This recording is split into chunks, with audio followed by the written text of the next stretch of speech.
Yeah, hello everybody. My name is John Baizley. I'm the singer and guitar player in Baroness. We have a new record called Stone, which is being released worldwide on September 15th, followed by extensive worldwide touring for the foreseeable future.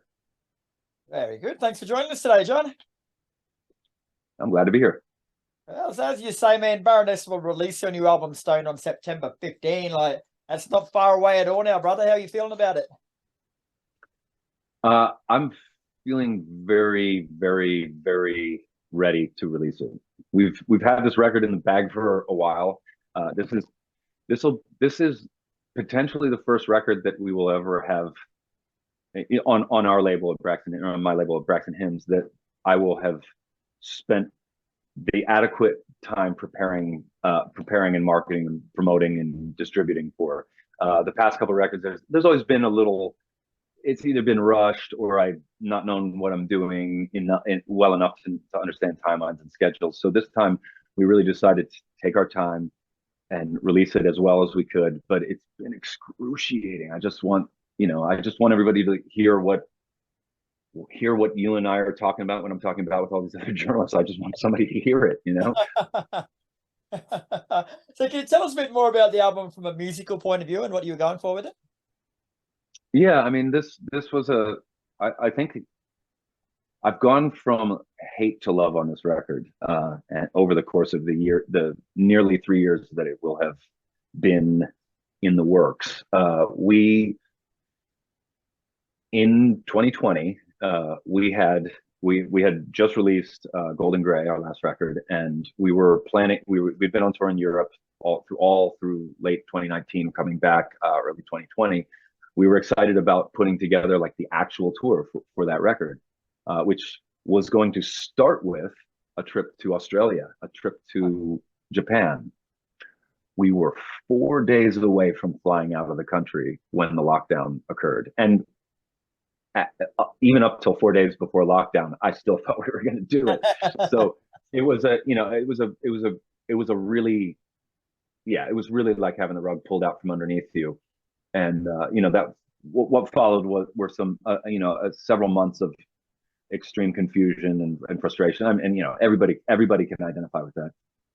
But what we decided to do, late in 2020 was this, or mid 2020 was to start writing a new record, and we planned on figuring out how to make it as the global situation developed.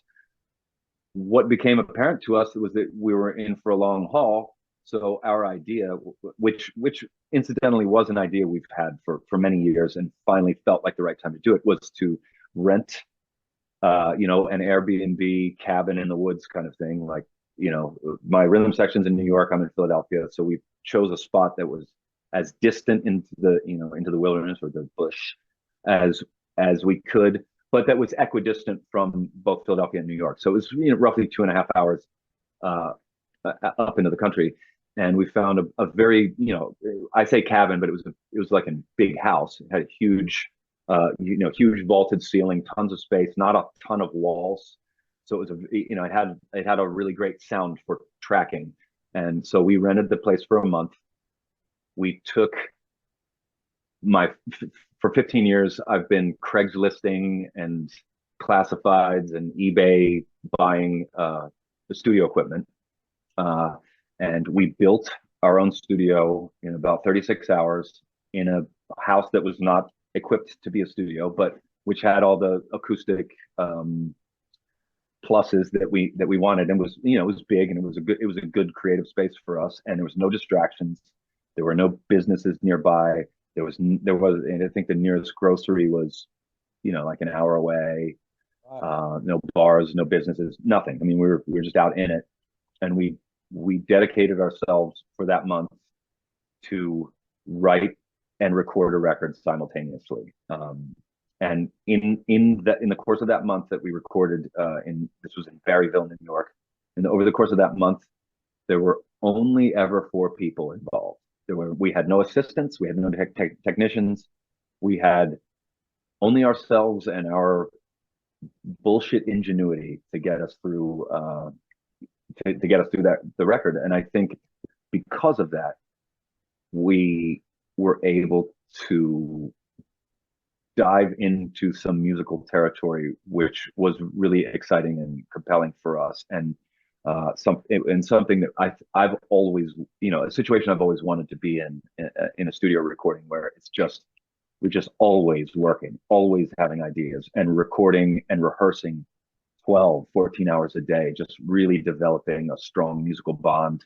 And whenever we were nearly finished writing, we would record to get that sort of early sort of anxious fucking energy into the songs, where we hadn't like worked everything out. And I think that was we improvised a lot on the record. There's like a ton of unscripted, unknown things that we just captured on tape and ended up turning into songs. So yeah, it was a pretty exciting thing. It was followed by a year and a half of lyrical writer's block that I had that was intensely frustrating. So I finished recording vocals for this record, which we started in November 2020. I finished the vocals for it in December 2022. So I guess 2 years, yeah. And it was a challenge for me to have this recorded month of time, and to try to 2 years or a year and a half later try to match the spirit of that recording. And I think Gina and I recorded all the guitars and vocals in my my unfinished dirt floor basement, and in my various rooms in my home. Well, and you released the singles Last Word, Beneath the Rose, and Shine so far. So would you say overall they're a good sonic representation of what to expect from the album? Yeah, definitely. I thought it was. I hate choosing the songs that get pushed. Because by the time we're talking about that, I've already had my experience with the record, and I think typically before the record comes out, I think all the songs are exactly as good as the rest of them. Time always tells me where I'm wrong there, but it was sort of a combination of my three bandmates, Nick, Sebastian, and Gina, choosing songs that they thought would be good representations. And we work with our management. I mean, we work with our manager, Cliff Bernstein. We kind of stuck to what he thought would be a good order to release them. And I think it was great. I had questions about it at first, but the way that rollout happened was really exciting. I think our first song gave people a pretty familiar dose of what we do, with a few new elements added in. I think that was Last Word. When we released Beneath the Rose, that song's got some pretty unexpected moments in it, and I think it was like partially almost like a mission statement for the record, to the way the dynamics happen, the way that there's a loose versus tight, there's a complicated versus simple, there's a melody versus harmony versus dissonance, shout versus sung, kind of thing, and versus spoken in that song. So I felt like, oh, well, that was a great thing to release second, because it's going to shock people's systems, and ensure that people continue to expect us to change and evolve. And then I think Shine has probably one of the strongest hooks of a chorus that we've written. So I thought that was a good song to release third. Yeah. I mean, it's been a fun experience. We have not dedicated ourselves to the idea of like releasing the record properly with this much excitement. So it's been pretty fun. See it in your face, you're still excited about it. It's a beautiful thing. Yeah. And you've been quoted as saying that Stone is very much Baroness, just refocused for efficiency and rethought as a consequence of stability. That's a beautiful passage of words, mate. But can you elaborate on that a bit more and tell us what you mean? Yeah, I mean, okay, so I think it's important for our audience to understand this. The way that I approach each record, in order that growth and that evolution for us is is like happening in order to give ourselves like a reason to do it, or in the environment in which we can continue to grow. All I do is it's a simple thing.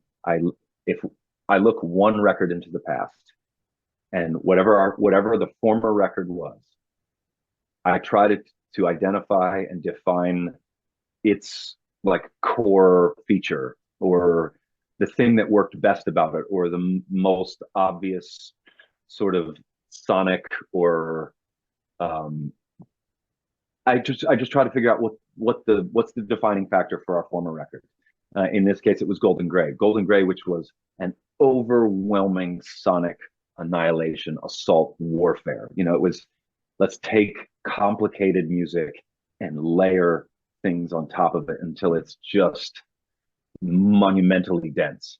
So so all I have to do is ignore that. It's not, we still are capable of being dense, but we don't have to concern ourselves with it because we did it last record. So with Stone, it was more the case that rather than go for density and orchestration and layers and embellishment, it was more, let's try to write music without talking about it too much, without making up rules, or let's can we write songs and not tell each other what chords we're playing? It just feels like, when I say, oh, Gina, I'm playing a C sharp minor, then her reaction is going to be, oh, okay, everything that I do is going to be with respect to a C sharp minor chord, whether it's a scale or a complementary chord or something like that.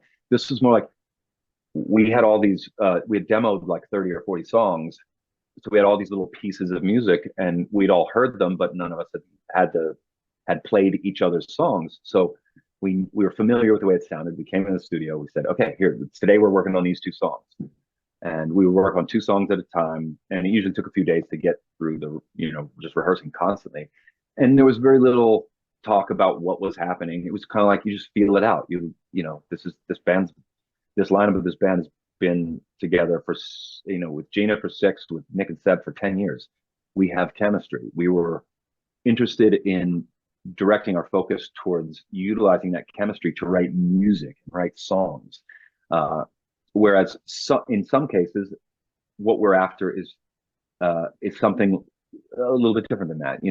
Sometimes the idea is to let's write a simple song and then complicate it. This was more like, let's see what happens when we sort of, each of the four of us, take our hands off our individual steering wheels and just like roll with it, and let each other musically start a sentence so that somebody else can finish it, or let's try to prop each other up and give each other space and see what happens when that's the idea. And I think that the record is very much the result of that process, very much the result of intuition, improvisation. There's a handful of songs or big sections of songs that we didn't write. We were just playing, and this is what happened. So it stays on. And for instance, there's a song on the record called Choir that is 100% improvised. We had no plan with it whatsoever. We just knew what the key was, what the tempo was, and that's it. And no one had a clue what everybody else was doing. It was amazing. That was my favorite song on the album. I was going to ask you about that. Yeah. Like, really, it's just so different. Yeah, it was, and I think we allowed ourselves to be that different because it's the second part, like Beneath the Rose, which comes prior to that, and the Dirge, which follows that, are that's a trilogy. So what we did with Choir was we took the tempo and the key, and at the very beginning we're playing that sort of little guitar rhythm ostinato thing. And so the idea was, here's the tempo, here's the key. We're going to pick up on the last beat of the last measure of the former song, and then we're just going to see what happens when we don't have a roadmap. We just, like I said, you just close your eyes, take your hands off the steering wheel, and let it happen. And as a result, there's that song. Like if you remove the idea of vocals, because I recorded the vocals for it later, and I had to become really familiar with that improvisation in order fit Like, lyrics in there.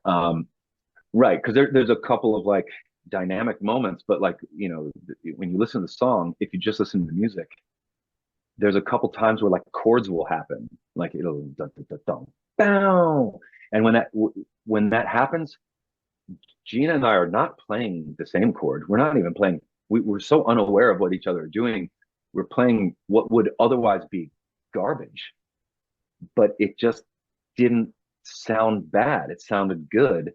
So like, you know, laying two different chords over top of one another just creates a bigger chord. You know, it's not necessarily like a beautiful chord, but we happen to get all of those moments right. And you know, there's just like a moment in the song where Seb just kind of like gets the drums quieter naturally, just like kind of walks out, and then the song kind of stops and then comes back in. It just happened like that. You know, it was we play. I think we tried it 3 times and we kept the first one because it was the most like wild. amazing. And the album opens with the track Embers, which is an acoustic and mellow passage of music before getting into the full-on assault of Last Word. So what was the thought process behind having that song start the album? Well, when we'd written and recorded the majority of that record, the more electrified version of it, you know, where there's drums and bass. As Gina and I were tracking those songs, we found ourselves quite frequently overdubbing and layering in acoustic guitars. And you know, she and I play acoustically all the time. It's actually a very critical part of you know, our songwriting process. But we also really enjoy and are very deeply influenced by a handful of pure like folk or acoustic artists. And we've been doing acoustic tours, and we've been doing performances like that for the past few years. And after we had the you know, the all the heavy stuff recorded, it felt like it wasn't quite the three-dimensional picture of who we were. And you know, we had, because in 2021, 2022, and 2019, we'd done quite a bit of, you know, we'd done acoustic performances all over the place. And you know, our fans were, oh, you guys should do an acoustic record. You should do an acoustic record. And I was like, yeah, man, but I don't want to wait. You know, we typically have 1 or 2 acoustic songs on the record, but I thought she and I, in order to record those songs, because we didn't have that song in 2020, we rented a single wide trailer again out in the middle of the wilderness. And she and I just lived in this cabin for a week, with the idea being that we're going to record all the vocals for the record, which we did not do. But we wrote the song Bloom. And when it came to the stage where I was like putting together an overall sequence for the record, it became obvious that the track Bloom was going to be the closing track on a record. I thought it would be really cool to bookend our album with 2 incredibly gentle versions of the same song. One of, you know, the opening, which is a little more like menacing and like there's a little bit of anxiety and there's a little bit of hair on it, you know, and then Bloom, which is more reflective and sad. It kind of felt like a beginning and an ending. So in order to record Embers, I took one of our outtakes. I took just a little moment of an outtake of the Bloom session, played some piano, and sang a similar kind of chorus refrain in this one, but we just presented it a lot differently, in order to kind of wrap this piece of music up in what I feel like in a cinematic terms, it's like the opening credits and the closing credits. You know, like they're there to, because I mean they're songs. I think they're cool songs. I think they're beautiful songs. But the point of them is to sort of set you up for when you listen. Like for me, in my experience, listening to it, you know, even as a songwriter, I hear that song and I have no idea what's going to happen. Like it really lays the blanket of like sort of, it's kind of disturbing. It's a little teeny bit menacing, but it's also just, it's kind of soft. And then I thought, well, it's going to sound like a fucking avalanche when the next track comes in, starts on a drum fill. Because initially we were going to potentially start the record with Last Word, which is you know, I thought it'd be cool. All of our songs start with guitar, so it was like, oh, maybe this will be different because we'll start with a big drum fill. But the impact was cool. It just wasn't big enough. And then when we laid Embers in front of it in terms of sequencing and just kind of let the trails of that song begin Last Word, it was like, oh yeah, that's what's up. You know, it's like it's a real cool contrast. And you've openly said, mate, that one of your goals with every album is not to repeat yourself musically. Like, is that something that's easier said than done? Um, maybe not. I mean, it's always been the goal. So we've always done it. Um, it's less difficult than it sounds to never repeat yourself. But I think the difficult thing is that in doing so, you can't lose touch with your roots, and you can't lose touch with those fundamental elements of your sound. So we have to the rationale that we have to apply to a song when we've written it is, does it sound like us? The answer's always been yes, you know, and because I think we edit out the bad shit really early on in the process. As soon as a bad idea enters a song, some one of us just cuts it out because it's clearly not working. I mean, it's almost an unspoken thing at this point. I think that's why it seems easy to continue to. I mean, I know we're somewhat repetitive. Every band is. We have a sound. You know, you got to repeat your sound. But I think you understand what I mean when I mean not repetitive. I don't want to. It kind of bums me out when two of our songs sound too similar, where like we couldn't play them one after another because they got the same tempo or the same kind of swagger. But you know, as simple as it feels, it's the result of decades of playing. So maybe it's not easy. Maybe it just takes years and years to develop. Like I don't think that we could write and record all of our albums in a 2-year period. You know, they all take a long time to we have to live with one for a long time before we get to the next one. So yeah, easy with respect to like the moment when it's happening, but difficult in that we've had to go through a whole lot to get there. Now, before we let you go, mate, I've started up 3 new Spotify playlists for Heavy based on songs from artists that we speak to. So using your own songs, give me a song for a playlist to get the party started, a playlist to save your marriage, and a playlist that could potentially end your marriage. Oh no. Okay. The party started is Last Word. Definitely. It's got a gigantic, ridiculous solo in it. That's full on. That's the party. And the last 2.5 minutes of that song you can dance to. I wouldn't, but yeah, but you could. I don't just because you won't doesn't mean you couldn't. But anyway, the one to end my marriage. There was one that my wife thought she was like, yeah, if you're not careful, people are gonna think this is about like us breaking up or something. Oh, wow. Which one was it though? Anyway, I don't know which one that is, but I think well, which one ends it? I think it's the same for both actually. Because I think the song that sounds the most bleak and is the most sort of difficult to wrap your head around and sounds the most pained is Choir. You know, it's the lyrical content in that is I think it seems like it's very apocalyptic.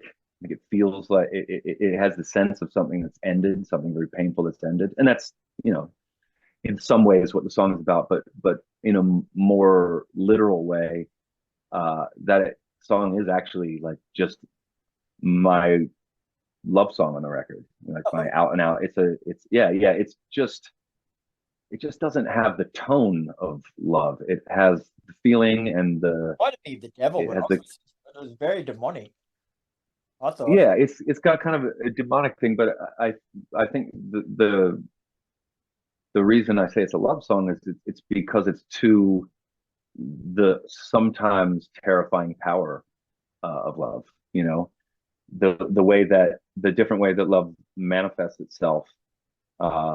It can sometimes feel like a beast. It can sometimes feel like like I say, to burn beneath your sun, because I feel like that love to me is my sunlight. But as anybody who's been in the sunlight too long understands, it can also burn you. So that it's more like hey, uh, love is complex, and so my love song for you is going to be complicated. I mean, you're an amazing. So You're yeah, an I think amazing man, brother. I got to say that you're an amazing human being. no, I'm just good at talking, man. I'm an anxious talker. Yeah. What are we missing? The one to save your marriage.